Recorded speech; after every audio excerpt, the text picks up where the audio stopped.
Hi guys, and welcome back to my channel. In this week's video I thought I would catch you up on all of the unread books that I currently have on my shelves, aka my current TBR, and when I counted them I had a little bit over 30 books, some of which I don't plan to read anymore, but in this video I'm only going to be talking about the ones that I do and I want to get to them, and I thought that it would be fun. So I still owe you a January what I've read, but before we get to that, I'll just wrap all of the updates into two different videos. One was the previous one, you can check it up here, and the new one is this. So let's get into all of the books that I haven't read yet that are currently on my shelves, aka my current TBR. Wow, that was a mouthful. Alright, let's do this. So the first book off my shelf, just random, not in any particular order, is His Bloody Project by Graham McCrae Burnett. And I am trying to get into more historical fiction and to kind of vary my reading a little bit and go out of YA and fantasy, because this is what I read a lot of, and I thought that a bit of contrast would do me well. And this is a particularly interesting book about a murder which was committed in real life, and this is kind of, was it real life or actual fantasy, because I'm not sure. It sounds like it's actually something that happened some time ago in the past, but I actually only read a couple of pages, so I'm not sure if it really happened or not. But it's about a murder and whether the guy committed it and whether he didn't, and it's all very psychological and mysterious-y. So I'm looking forward to reading this. I just picked it up because it was pretty cheap and I was interested in it, and now I have to read it, of course. You know how it goes. You buy something off sale and the next thing you know, it's either read it or die. We have The Kite Runner by Khaled Hosseini. That was my mom's recommendation, and I know she usually picks very deep books, and I know that this writer is very well loved, and I'm pretty sure it's going to be a tearjerker, so I'm kind of like hanging back on it, just because it says, like the blurbs say, devastating, unforgettable, and heartbreaking. So obviously, you know, you gotta space these books out, otherwise you're gonna go a bit insane. Well, I don't know about you, but I will go a bit insane, so that's waiting. And if you've been here a while, or like a really long time ago, you may have seen me haul a true novel by Minae Mizumura, and I think somebody even recommended that I get to it, and this is a Japanese retelling of the Wuthering Heights by Bronte, and ironically I still didn't read the classic, which is why I can't hope to pick this up before I know what it's based off, so that I can form a more well-rounded opinion, which means that this year I at least have to read Wuthering Heights, because this chunker has been on my shelf for a while and it's just becoming, you know, I really need to clear up my TBR so that I can justify me buying more books, which is basically the end game for me. Then I have Star of the Sea by Joseph O'Connor, which I also picked up in a second-hand bookstore. I think I was on a trip in Vilnius? Yeah, I think it was Vilnius. And I picked it up and I haven't read it since, but it's like blurbed as this marine saga with lots of characters on a ship and God knows what happens. And I actually started one page, you know how I do. When I want to pick up a new book, I just open a page and I'm trying to see if I jive with the style at the moment or not. Not yet, not for this book. I mean, it's good, I just wasn't in the mood, but I hope to pick it up this year as well. There's a limit to how many books I can read off my shelf this year, but here's hoping this is one of them. This is one I bought in Estonia, actually, just because I was in a bookstore, and to leave a bookstore without buying a book kind of hurt my soul a little bit. So this was The Improbability of Love by Hannah Rothschild. And yeah, this is actually about the art world, and there is a bit of a romantic subplot involved as well. I would have probably picked it up earlier if it hadn't had one of these not so bendy spines. I don't know what's up with that. This is actually not too bad, but I really like my books floppy, and I also was kind of intimidated by it being about the art world, which doesn't make any sense, so I should just read it. And this is one I actually started. I got in like maybe 10 pages, Nevernight by J. Christoph, and I can sense that this is going to be like a brutal murdery story, so I'm kind of evaluating whether I'm going to pick it up this month or next month, but I'm going to finish this one soon for sure, as soon as I properly start it, that is, because I already got to know the main character a little bit, and now I can feel more invested in it, but I'm still not there yet, so this is waiting. Then historical romance fiction by Philippa Gregory, The Kingmaker's Daughter. And yeah, all I know about this, I think it was Which queen was this? Anne? Queen Anne? Yeah, I'm not sure. I don't really know English history that well. I'm just gonna give it a go sometime when I feel like a light read, but yeah, you know. This book was gifted to me by my friend Corey. It's 11 Minutes by Paulo Coelho, and this is a story about a prostitute who is trying to escape the trade, or she's battling with her feelings towards one guy she meets, but also kind of figures out where she's standing and all of, yeah, in her life, basically what she wants to do with it. And all I know is that it comes recommended to me by my friend, and so that means I have to get to it soon. This book I'll probably read soon as well because it's been too long. This is another historical fiction, Fire from Heaven by Mary Renault.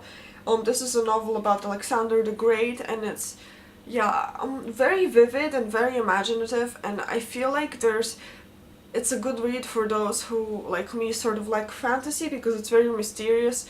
And obviously I'm on a Greek kick ever since Rick Riordan, which was basically like 3 or 4 years ago, so I've never really gone off it really. So anything Greek I would totally read.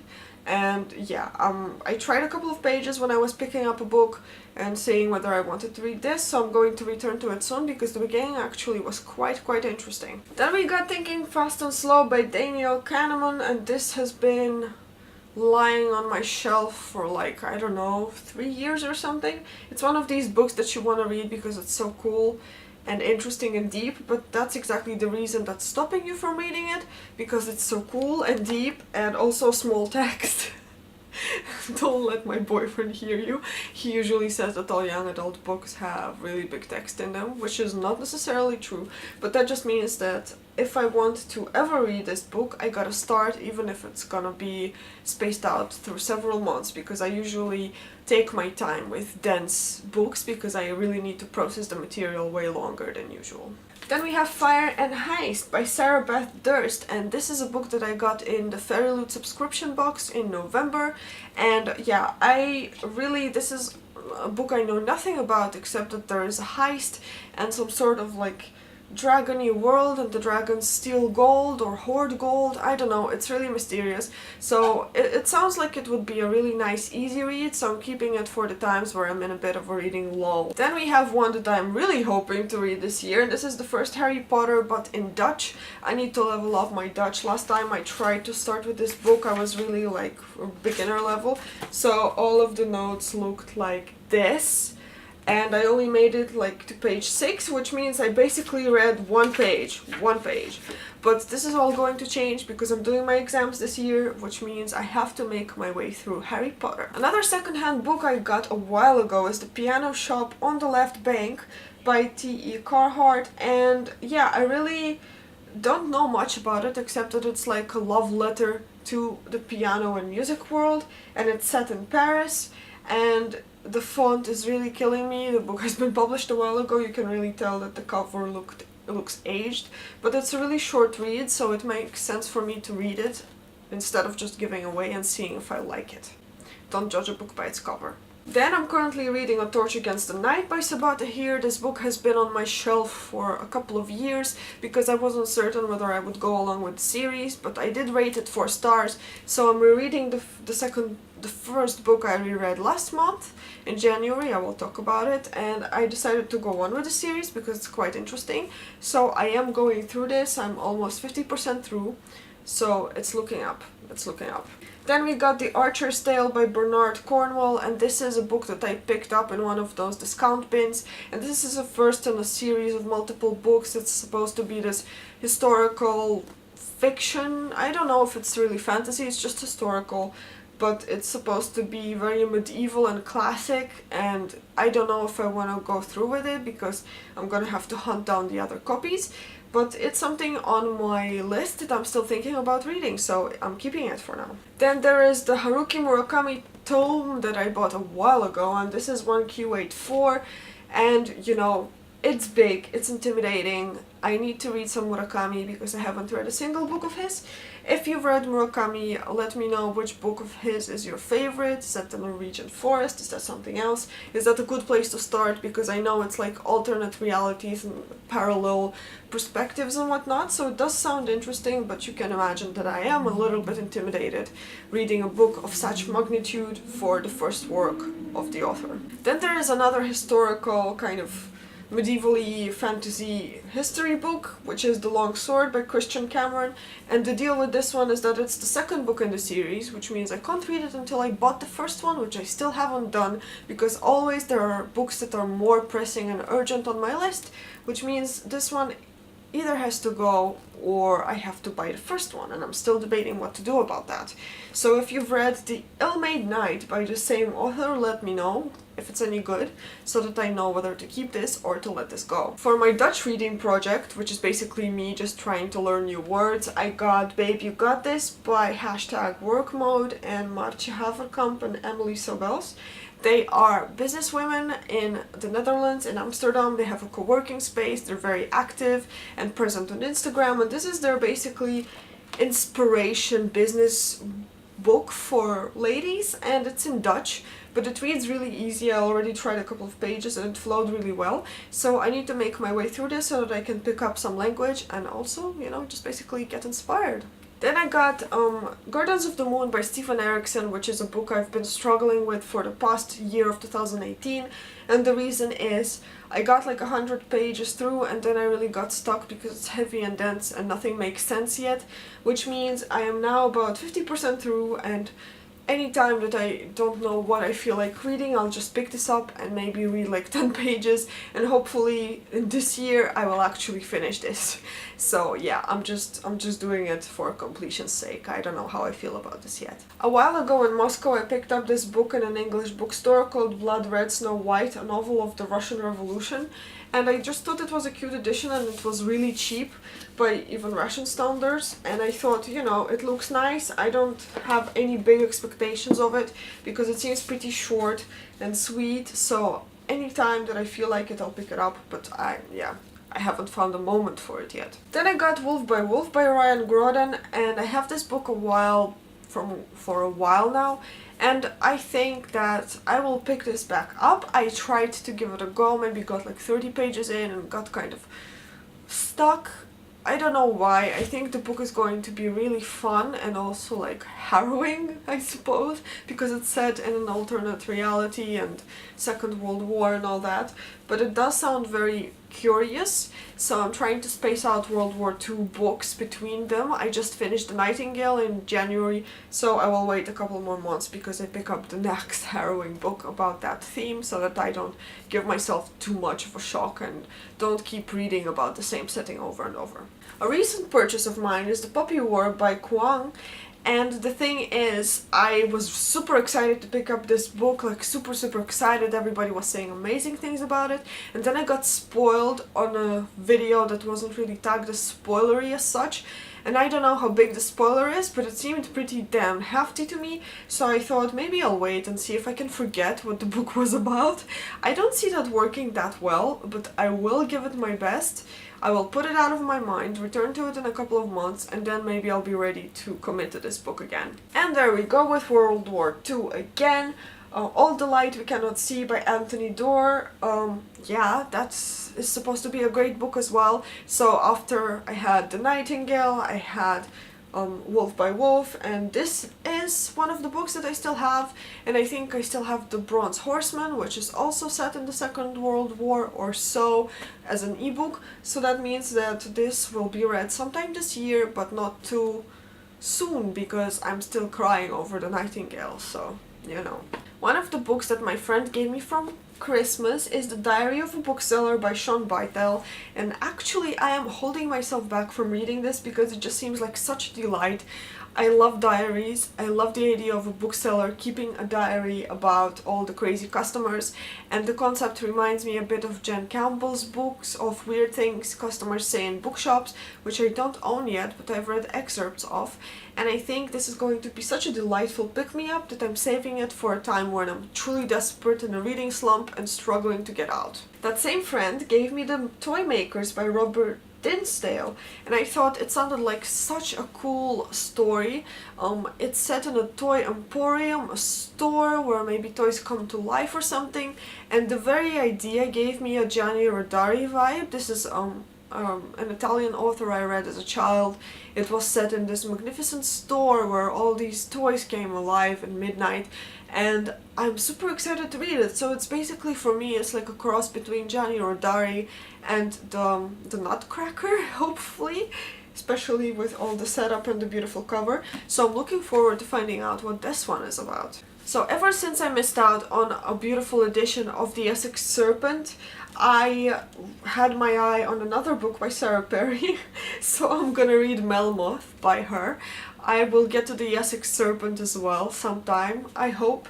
But this book sounded interesting because in this book there is a heroine who has some regrets about past mistakes and harrowing things she has committed, and this regret is eating at her, and there's also some embodiment of it that is actually consuming other people with regrets, and unless she is going to handle that state of hers and face what she's done, she's going to also wither away to that weird creature that's like devil or spirit or whatever, and it sounds so wicked and literary that I can't wait to dig into this. Then we have an Elizabeth Gilbert book, The Signature of All Things. I was really happy when I ordered it when I was still in St. Petersburg, Russia, so quite a while ago. It was super cheap, and by that point I haven't read anything by Elizabeth. Since then I've read Big Magic and really loved it, and I think The Signature of All Things might be an interesting read for me as well, which is why I hope, I'm not sure if I'll get to it this year, but I hope I will. This book I'll be reading quite soon, I can tell. This is Becoming Myself, Irvin Yalom's memoir, who is a renowned psychiatrist. He's great. He has a lot of fiction books that are based on his experiences as a psychiatrist. One of them, When Nietzsche Wept. A lot of other amazing books. Liar on the Chair, I think another one is called. I'm translating it from Russian in my head, so please bear with me if I mess up the titles a little bit. And he is one of my favorite authors, and it's been so long since I read a book by him, and the guy is getting a bit old, so we have to value anything that he puts out right now because he's super busy and he's still consulting, and I think this memoir will give me a much needed insight into his personality, and I'm just going to love it so much. I would also like to read more memoirs. I don't know if I will succeed. I would hope to pick up Michelle Obama's memoirs and some other ones, but for now I'm going to start with Yalom. And I also have of Harry Potter and General Electric by Tom Morris. My friend brought me this book from the US. She saw Harry Potter and she thought of me, which was very sweet. I actually started reading it already, but since it's non-fiction it goes a bit slowly. It's more about the principles underlying Harry Potter and all the characters and what they embody and what lessons people can learn from them. And I thought it was like truly fabulous. Right, so this is the majority of the books that I still have unread. Some books that I haven't mentioned is I still have to finish the Fire Study series, the Poison Study, Magic Study, and the last book Fire Study, which will probably merit a total reread from me. Aside from that, I still have on my shelf Royal Assassin by Robin Hobb, or Fool's Assassin? One of the Assassin books, I can't remember which one, but there are still like 2 other trilogies I have to read before I can get to that one. I saw a beautiful cover, I thought it was the first one. I didn't know anything about Robin Hobb when I did that at first. So now I know there's still a lot of books to go, and I'm still reading the Witcher series. I read the first 2 books and I still have to get to all the other ones. And in this video I only included the books that I bought for myself, not anything that my boyfriend owns that I also want to read, which means I have around 30-ish books that I am hoping to sort out this year. Since I'm usually reading like 4 to 5 books per month, it's not unrealistic if I stick to reading this huge pile, although I know it will be hard and I will be reading some ebooks and also ordering new stuff.